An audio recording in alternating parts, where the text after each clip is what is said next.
Poco C75, satu buah handphone 1 jutaan dari Poco yang membuat gue bertanya-tanya gitu ya. Karena kan Poco udah nyaman sebenarnya dengan seri F, seri X, seri M, bahkan seri M6 Pro tuh lumayan jadi mimpi banyak orang untuk dimiliki gitu. Ngapain dia ngeluarin C75 yang notabene adalah handphone yang ya sebenarnya oke untuk harganya, tapi bukan yang game changing device juga gitu kan.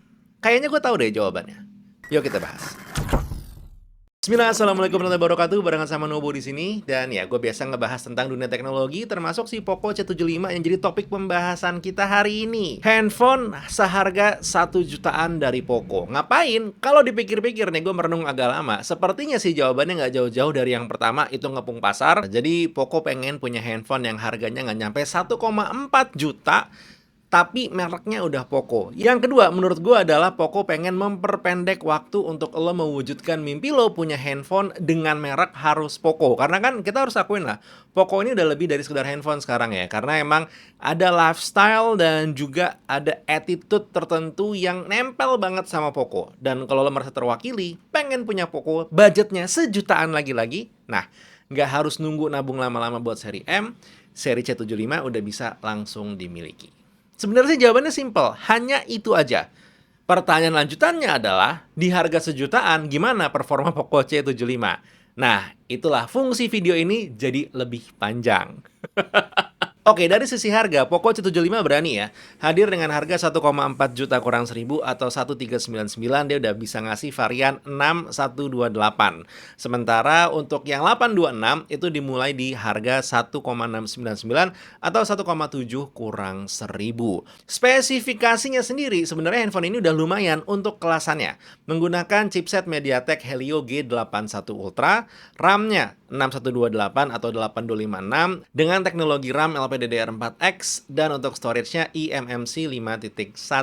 Dari sisi layar, Poco C75 ini hadir dengan panel LCD 6,88 inch untuk ukurannya, tapi udah punya refresh rate 120 Hz. Resolusinya HD+. Baterainya 5160 mAh, 18 watt. Kamera belakangnya itu hanya punya main kamera 50 megapiksel dan ada auxiliary lens itu 0,8 megapiksel. Kamera depannya 13 megapiksel. Menariknya Poco C75 ini udah lengkap hadir dengan NFC, Bluetooth-nya udah 5.4 versinya, ada headphone jack seperti biasa dan datang langsung out of the box dengan HyperOS. Jadi bisa dibilang perbandingan antara hardware atau spesifikasi yang didapat dengan harganya cukup berani emang. Dan ini sangat menjelaskan sebenarnya kenapa Poco C75 itu dimaksimalkan penjualannya online ya kan, karena biar bisa cut budget juga. Walaupun kalau lo ketemu ada seller yang menjual secara offline, mungkin aja, tapi yang pasti itu bukan authorized resellernya karena emang Poco dikonsentrasikan untuk berjualan online aja. Tapi kan yang namanya spesifikasi itu kadang tidak mencirikan experience penggunaan sehari-hari. Oke, kita awali dari benchmarking dulu ya, biar ada angka yang bisa jadi patokan. Oke, Antutunya Poco C75 ini hadir di angka 269.861 dibandingkan dengan kompetitor yang menggunakan Helio G85, nilai ini tetap masih lebih tinggi. Sementara kalau kita lanjutkan dengan Geekbench 6, dia bisa mendapatkan single core nilainya 416, multi-core skornya ada di angka 1346. Untuk Vulkan-nya ada di 910. Yang menarik adalah nilai 3D Mark-nya dari stabilitas Poco C75 itu bisa mendapatkan angka 99,2%. Walaupun dari tes yang sama, nilai angka tertingginya itu hanya di 610 dan angka terendahnya di 605. Tapi ini menjanjikan ya bahwa Poco kalau misalnya kita push pakai main game, harusnya secara teori dia cukup stabil ya, nggak yang terlalu performanya turun dari satu game ke game lain. Makanya gue putuskan untuk mencoba bermain paling nggak 2-3 game setiap kali gue ngetes Poco C75. Dan hasilnya seperti ini. Pas gue coba main Call of Duty Mobile, dan mungkin ini game paling berat yang gue coba di Poco C75, bisa dibilang Poco C75 punya result yang lumayan secara average FPS-nya atau FPS rata-rata karena masih di atas 55 FPS. Walaupun memang kalau kita coba teliti lebih jauh lagi, kita ngelihat frame by frame-nya itu memang ada kalanya dia naik turun, bahkan ada yang lumayan drop gitu ya. Apakah ini terasa pas lagi main game? Kalau lagi dropnya banget, iya berasa. Lo akan merasa tiba-tiba ada sedikit freeze, sedikit banget sebentar, terus langsung bisa main normal lagi. Overall gameplay pas lagi mainnya sih nggak ganggu. Ini biasa terjadi pas kita ketembak, terus kita die gitu ya. Nah, ini emang berasa di sini.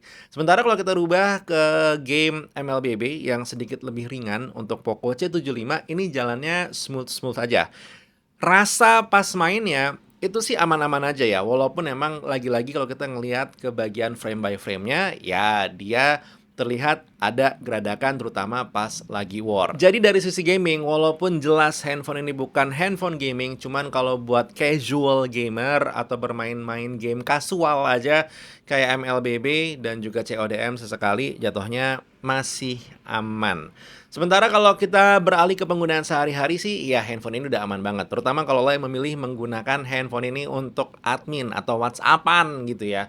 Karena dengan storage 6128 ya, menurut gue ini udah memenuhi syarat minimal banget untuk menjadi handphone per adminan. Jadi lega gitu ya. Karena kan WhatsApp itu walaupun emang aplikasinya begitu aja, tapi ngambil space datanya bisa lumayan banyak, terutama kalau berhubungan dengan foto. Nah, ngomongin soal foto sendiri, hasil foto-foto yang gue punya dari Poco C75 memang bisa dibilang bukan yang paling baik dari sisi dynamic range. Tapi kalau kita ngomongin masalah detail, selama kita mendapatkan cahaya yang cukup atau bisa mengatur teknik exposure, kapan harus dinaikin, kapan harus diturunin, detail dari objek yang kita ambil masih bisa kita dapetin. Natural bokeh juga kalau misalnya emang diperluin, handphone ini masih bisa memberikan. Kalaupun lo pengen menggunakan mode portraitnya, terbantu dengan auxiliary lens-nya, si Poco C75 ini masih bisa menghasilkan foto bokeh yang somewhat cukup rapi. Untuk pengambilan video, handphone ini mentok kamera depan dan juga belakangnya di 30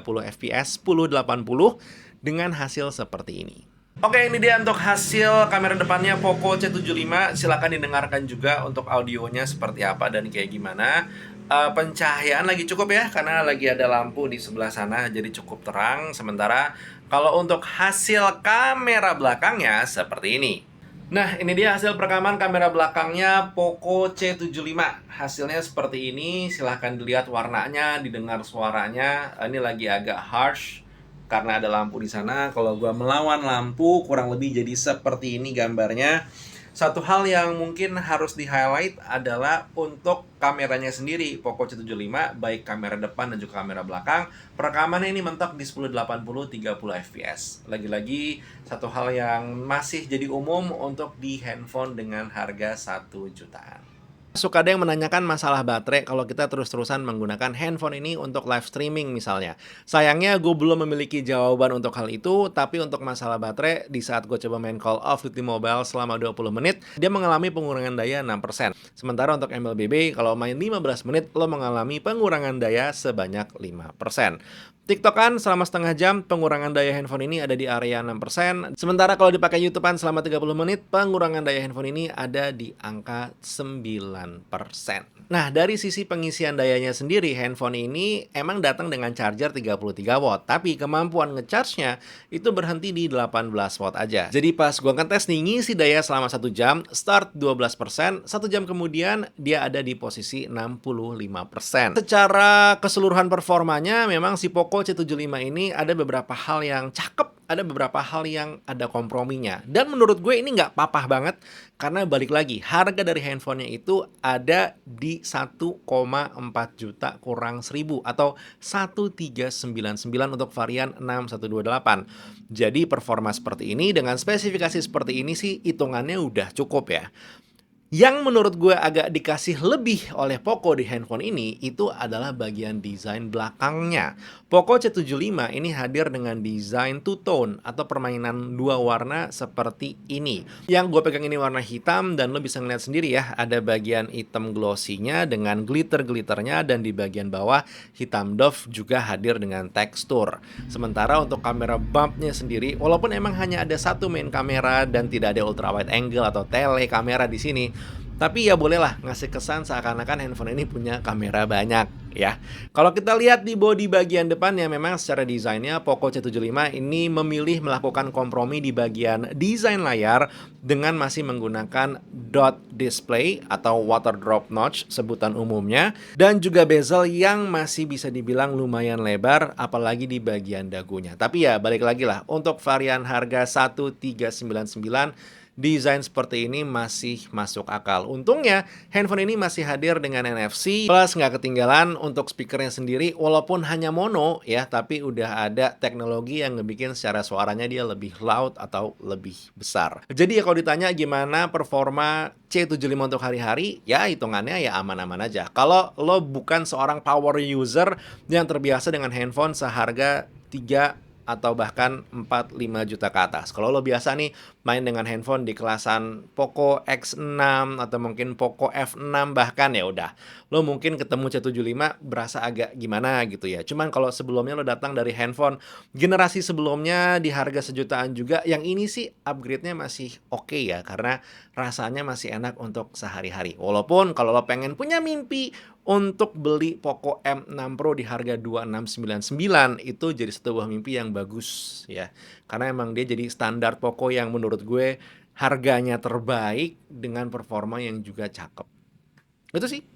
Ya, semoga menjawab rasa penasaran lo atau mungkin sedikit hal yang pengen lo tahu dari Poco C75. Punya satu dua hal yang pengen ditanya? Boleh tulis di kolom komentar. Buat sekarang Taufik Nobo undur diri. Assalamualaikum warahmatullahi wabarakatuh. Bye.